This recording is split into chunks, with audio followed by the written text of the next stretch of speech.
Good evening, Dr. Shedda. My name is Tiyo Tonisi, and this is my synopsis on the film of The Good Lie by Felipe Falaradua. So this is just a bit about the director of the film. Felipe is a Canadian film writer born and raised in Hull, Cataniwa. He specializes in making documentaries, history films, and dramatic productions. And here's one of his notable quotes that resonated with me after I watched the movie, just to see what kind of character he is and how he thinks about creating film and history documentaries. A set can be very military-like. Things are very organized in a military way. I want to make sure to break that and create a playful atmosphere that looks like summer camp. When it's time to work, they know it's time to work. And when it's time to have fun, they can have fun. So it's establishing a relationship of trust, which kind of resonates with the film once you watch it.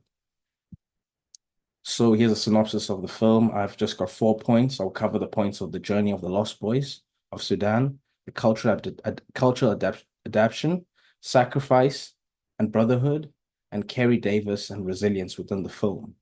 So the film shows us a group of boys from Sudan who have survived civil war and have ended up being in a US refugee camp and are granted asylum into the United States after some time, an equivalent amount of 13 years. The boys walked about 18 months, which is a long time to walk if you think about it, throughout all of the mists of the war and all this chaos. The cultural adaptation of the characters is really hard as they try to understand American life and the way it goes about. And thirdly, sacrifice and brotherhood is a very common theme in this film. Sacrifice and unity shows the brothers' loyalty to each other and towards the nation. And fourth and last, Kerry Davis was a really resilient character who was very reluctant for employment at first for these people and didn't care much about these African kids coming into America. Eventually, looking beyond herself, she sympathizes and develops a relationship with them as she notices that they're decent people and good people that just want a way of life. Now, just on the characters, we have Mamiya, who is the oldest sibling, and he proves to be the responsible one. He's a very selfless man, and he sacrifices for his brother at the film. Once he's been in America, he tries to get his brother back from Kenya after he receives the notes and tries to come to the United States. But selfless, since he is so selfless, he sacrifices US documents in order to get his brother in, and he stayed out there in Sudan. Theo, who was the original thief, who was the main character in the beginning, which we all anticipated to be a leader and a great revolutionary, sacrifices himself when soldiers notice that they were sleeping, and he gets up by himself and he gets captured and taken away. And this leaves a great impact on Mamiya, which is really awesome to see what tough times can prevail with. Abitel is the only woman, and she's the sister of Mamiya and Theo, and she's separated from her brothers once they've been assigned places of asylum. And they were all of them were supposed to be in Kansas City, Missouri. However, it ended up that Abitel ended up in Boston by herself and far away from her family, which is a very important thing for them to stay together. And Paul, who's the other brother, has a hard time adjusting here in the US. He's really good with his hands and he's really crafty. With that being said, he develops a relationship with some people at work to cope with these stresses and these problems. He ends up smoking and doing things he shouldn't be doing, but he eventually comes right. But he has a bit of emotion when it comes to Abitel, which is displayed in the film as well.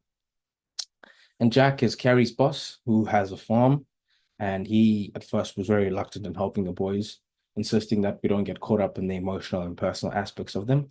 But eventually, he just loves them and he understands and resonates with them in certain respects, as he was a soldier in the war as well.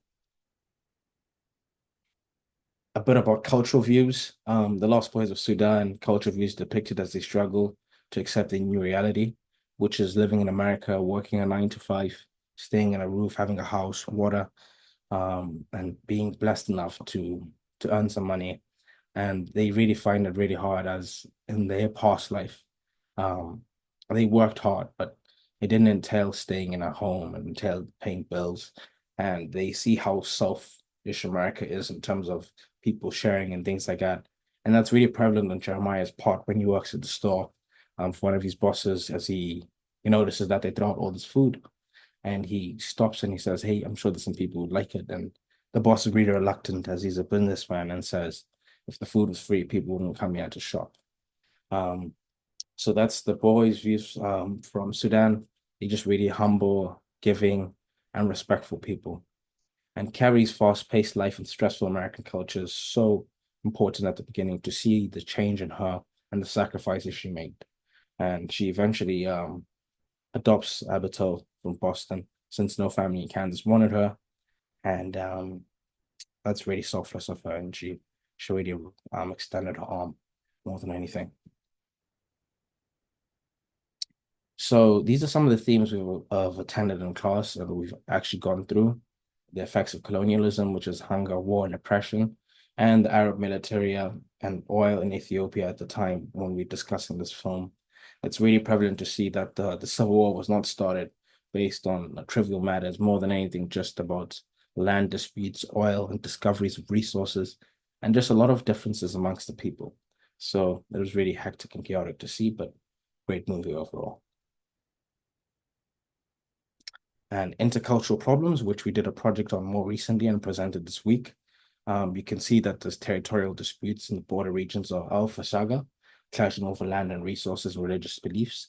So it is believed that a lot of people in Sudan um, are Muslim, and in Ethiopia, it's a bit of a mix, Muslims and Christians, and very different denominations. And you can see the tension brewing within the film. And you notice that even in the refugee movements, that the boys gravitate towards people similar to their native tongue, and which is a normal instinct for humans to do. So that's just a bit about the topics we covered in class as well. An important quote just to note is that there's a quote by Theo in the beginning, because Theo becomes the chief after everyone in the village dies, from their fathers to their brothers, their sisters, and uncles.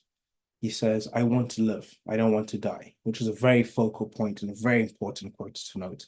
As you see in that particular scene, one of the boys were dehydrated and they didn't have water or anything to help him get out of that tough state of dehydration. And he urinated in a pot that they carried and he drank from it. But prior to everyone drinking, they said, I want to live. I don't want to die. And urine definitely hydrates you when you're in the desert and you're in very abnormal and tough conditions. Urine is the form of hydration used by humans. And it was really cool to see someone of that age who's smart enough to know that. And just to prove how smart and brilliant people are in Africa, it's just phenomenal. My conclusion, the film itself was really good. It touched my heart. The story is not something you hear every day. And stories like this should be out there in the public more often, to especially in America, as have a society driven by um material needs, lusts, wants, and just selfishness, if you will. And the Lost Boys of Sudan have really left an impact on my life and the lives of many people. And it's just great to see how opening the world could be, and if the world cooperated in a peaceful manner and people, um, if there were more people like Carrie and Jack, to say the least. But thank you so much for taking the time to listening to my presentation. I hope you enjoyed listening to it as much as I enjoyed presenting it to you. Thank you.